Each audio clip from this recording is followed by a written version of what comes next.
I really hope this is third time lucky now, because I've attempted recording this twice and for some reason it hasn't recorded, so I'm not sure what it's playing at, but it's happened. And now I've lost my cup of tea. Yeah, I've got a cup of tea on the go ready for this. Mango and strawberry if anyone's interested. I don't really do proper tea. I know, should be drinking Yorkshire tea.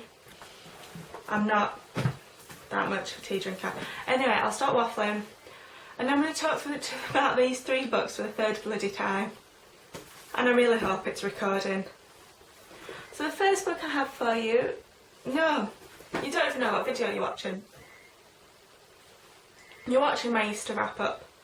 I set myself the challenge of reading a book every day throughout Easter, and it's now Easter Monday and I'm back at work tomorrow, so I have to film today and get this edited for Thursday.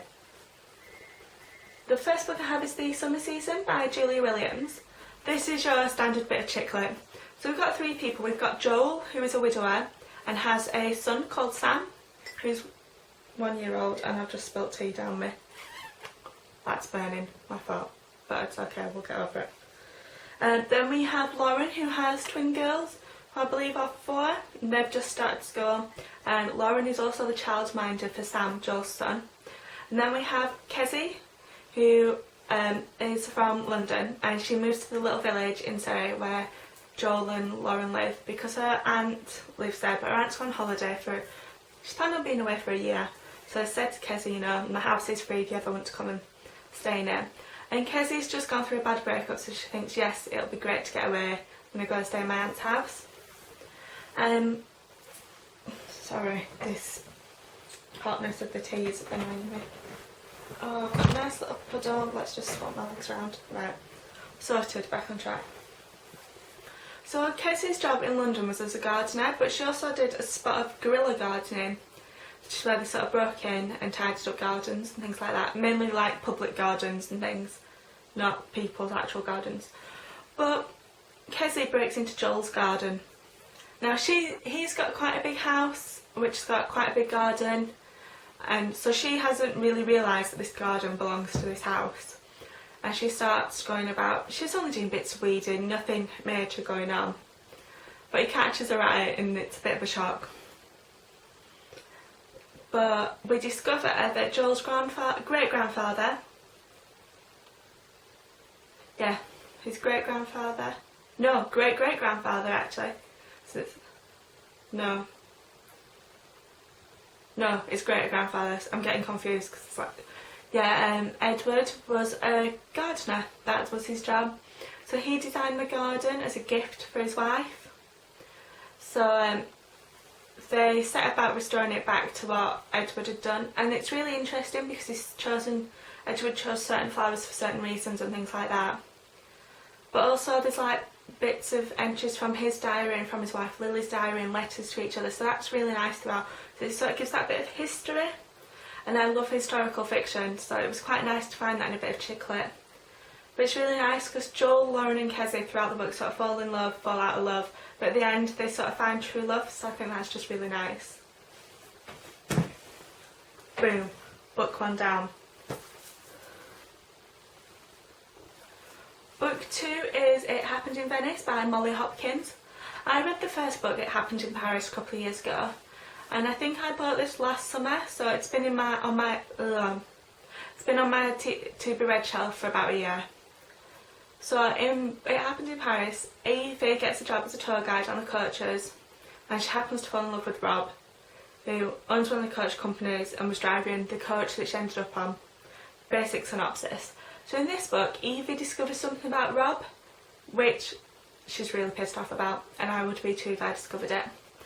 So she's sort of avoiding him. So to do that, she goes away on coach tours, but makes sure she's on like different ones to what his company are doing. And so she goes to Morocco, she goes to Dublin. I think she goes to Paris a couple of times again. And she also goes to Venice. Definitely is. Sorry, my brain's gone to pot. I've talked about this so many times now. But she's sort of briefly made friends with a big boss of a company that uses the coach tours. And so in this, she goes on a couple of coach tours with his company as their tour guide, and so they become really good friends, and he starts spoiling her and he treats her to lots of designer things, which I'm so jealous about. I want someone to treat me to designer things. Ah, that dream. It won't ever happen, but it's nice to dream. And but I sort of get a bit annoyed with her because I'm like, why aren't you telling him not to buy you these things? Because, you know, how do you know? Because she doesn't know whether he wants romance or not. So, but she's accepting all these things. So I'm like, well, in a minute, he could pull out the phone and be like, you owe me because I bought you all this. He doesn't, but he could do. And also her best friend Lulu is just fabulous. So Evie and Lulu share a flat together. And Lulu ends up being part of the radio show because her and the radio show host are competing as to who can quit smoking the longest. And somehow the radio host gets done for doing drugs and he ends up in custody. So the radio show are having a bit of a panic because there's no one to host the show, and because Lulu's on the phone, she's like, well, I'll do it, and she ends up getting a job doing it. She's hilarious. You have to read it just for Lulu.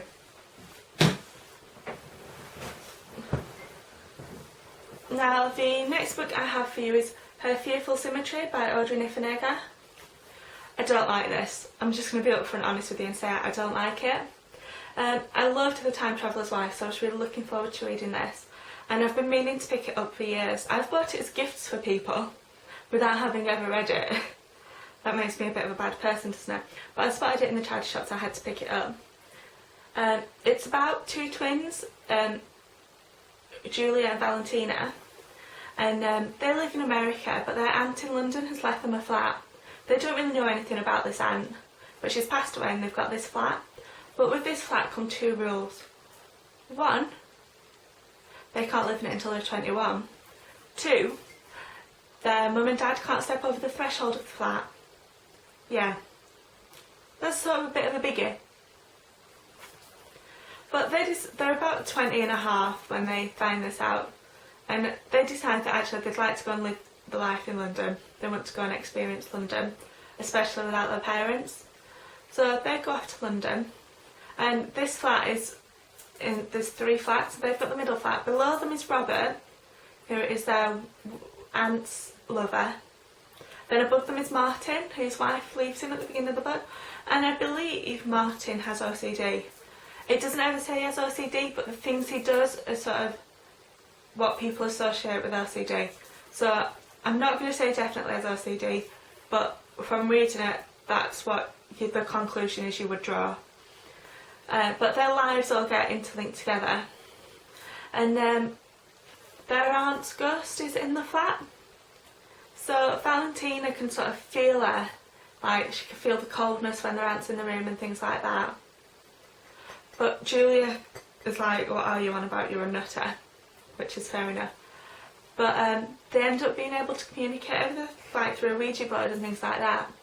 So it's really interesting because they do discover things about the family that they really didn't know at all. But so yeah, it is, I don't like it, but it might be your sort of thing. I'd give it a try, especially if you spot it in a charity shop like I did, because it's not too bad spending the money. And I think we must be recording because this is when it would normally cut out. I thought I'd managed to condense it quicker. So next we have Codename Verity by Elizabeth Wynne. I'm not sure how you pronounce the surname, but this is a bit of UKYA. So it's UK young adult fiction, and it's really good. Now I love anything set in World War II. I don't know what it is, but I love World War II. No, that sounds wrong. Obviously I don't love what happened, but I love reading books about it because I'm a bit of a history nerd, and I loved World War II, and I was really annoyed that I didn't get to do my A2 in history because we were going to be studying the Holocaust, and I was really looking forward to studying it. But yeah, so this is about two women. So we've got one who's a special officer and one who's a pilot in the sort of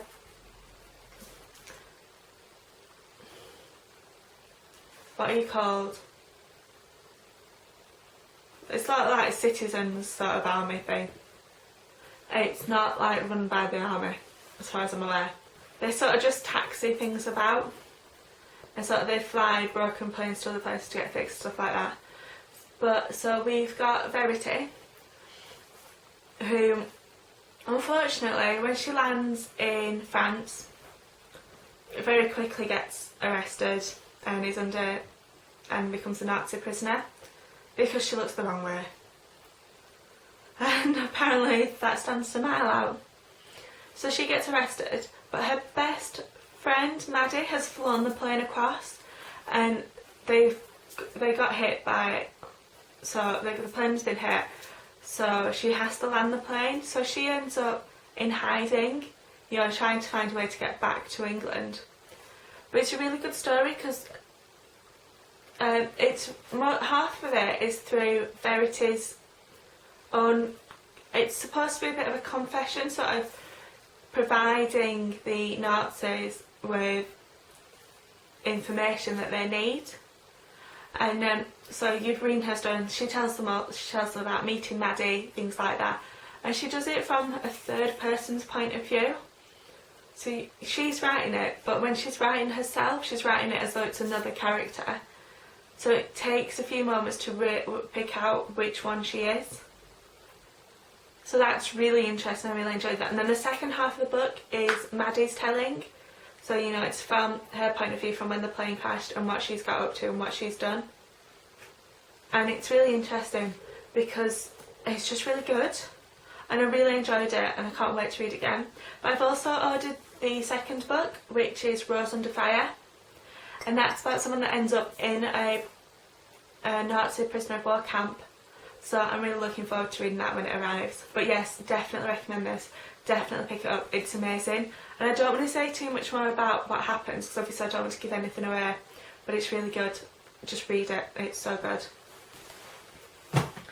The next book I have for you is Horns by Joe Hill. Yeah, throw the book at myself. Good start. I don't really like this. We've got Ignatius, and he wakes up one morning to find he's grown horns, and sort of when people see his horns they sort of tell him things, like he goes to the doctors at the beginning of the book and he's like, what the fuck, and they, like, the receptionist sort of says, I wish that woman's kid had shut the fuck up, and you'd be like, whoa, and he's like, why are you telling me this? So it's sort of those thoughts that you think but you keep in your head because obviously you can't say them out loud. So that's really quite interesting. But his girlfriend, like, has passed away like a year ago. She's sort of been murdered, and everyone thinks it was him because it's sort of been set up so that people think that. So he's now on the mission to find out who it was, which is fair enough. You would, wouldn't you?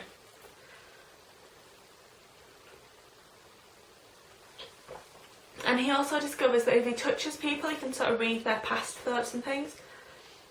So it's definitely really interesting, but I didn't enjoy it. I found it a bit too scary for my liking, because I don't do scary very well. But it was interesting, and I'm sort of glad I've read it, but I won't be it's not one I'd be like, oh, I'm going to keep to read again. No. But you might enjoy it. You might not, but you've got a brief idea of what it's about. Then next we have The House of Memories. I loved this. This is sort of, it's not chick lit, but it's a story about grief. Actually, I'll be honest, it's a story about grief and how a woman copes with grieving. And it's a really interesting read. And I think my mum should read it, but it's about Ella. She's Australian, but her dad's originally from England, but he's passed away. But she's got an uncle who lives in London, and she goes to stay with him because, you know, she wants to get away from Australia because things have happened. So she goes to stay with him, and he's sort of helping her, but she doesn't, you know, she's not aware of the fact he's trying to help her, you know, to understand her grief and to overcome her grief. You know, she's got her stepbrother wanting to help her, and things like that. And so it's a really good read. And she does have love in it. There is love, but it's not your bog standard chick lit. If you want something a bit more than that, this is your book to turn to. Oh, and I forgot to say it's by Monica McKinnon. I can't read and I can't say, but it was a good book and I really enjoyed it, and I read it in one sitting. And you know, if I can read a book in one sitting, it's a really good book. So there you go. So they're the ones I read that were paperbacks. That's 6 paperbacks. And then I've also read 2.5 on my Kindle. So I'll start with the half a book I've read on my Kindle, which is The Book Thief by Marcus Zusak. I do have a paper copy, but I found it much easier to read on my Kindle. So I've been reading it on my Kindle. So I've decided I'm going to get rid of the paperback copy, I think, possibly not. But so far it's really good and I'm really enjoying it. Again, it's set during the Second World War and it's set in Nazi Germany. So it's something I love already, which is why I really wanted to read this. But I struggled so much getting into it. But once you get past the beginning bit, it is really good. But at the same time, I'm still struggling a bit to read it, but I'm enjoying it so far. And as I said, the second 2 books are on my Kindle. So I have read, when I switch it on,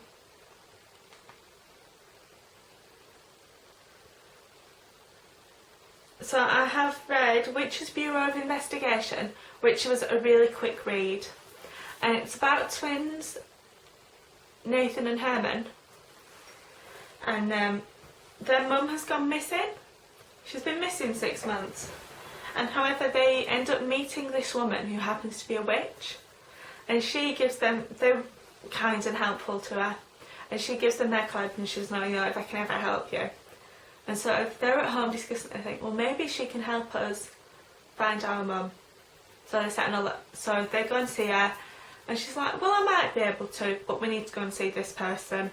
And so they end up on doing something completely different than what they thought. But it does, you know, so rather than just looking to find the mum, they're on another completely different journey. And I did enjoy it, and it is a really quick read, but I think it's definitely aimed at younger readers. But I enjoyed it. And the last book I read was Fire and Flood by Victoria Scott. That was really good. It's a dystopian novel, but it's different to the Hunger Games and things like that we're used to reading. So we've got Tella, and her family live in the middle of nowhere, and her brother's really ill, so they've her parents have said they've moved away to sort of help his health. But anyway, Tella ends up doing the Brimstone Bleed, which is a race, and the person that wins gets a cure of any disease. So obviously she wants to enter it to win the cure for her brother. And so to be part of the race, you've got to get to before you even start the race, you've got to get to a building and pick a Pandora. Now the Pandoras are just eggs. You don't know what you've got to wait for your egg to hatch, and that's how you find your Pandora. But you don't know what your egg is, so you've just got to choose an egg. And you know, Tella gets it, and it's quite late, and there's only a few eggs. And then a few people come rushing in, so she sort of thinks she's out of the running to begin with. But then she finds one that's rolled under a bookcase. So she's got her egg. It's cracked a little, but she's got her egg, so she's happy. So she's got a Pandora. And then they've got to go to the next point where they're all shipped off to the beginning of the race. And it's really interesting as the race, in that they sort of spend 2 weeks doing one part of the race, then they get a week to rest, 2 weeks doing the other part of the race, a week to rest, and so forth until they get to the end. But each 2 weeks there's like a different terrain, so you get the jungle and the desert. So it's quite interesting to read, and it is really good, and I have really enjoyed it. So I'm looking forward to the next novel. The only thing I didn't like is I don't like where it ends. I sort of feel that where it ends doesn't make sense to me. It sort of just stopped, and I was like, oh, where's the rest of the book, what I'm supposed to be reading? But obviously I am assuming the next book will make much more sense as to why it had to end there. But until that comes out, with no hope. So I'm a little bit annoyed that I've read it without having this completed bit to move on to, but I just have to put up with that, really, don't I? But anyway, they're the books I've read throughout Easter. Let me know if you've read any of them, or if you've got any recommendations similar to the ones I like, because I love finding more books to read. And I will see you next time. Bye!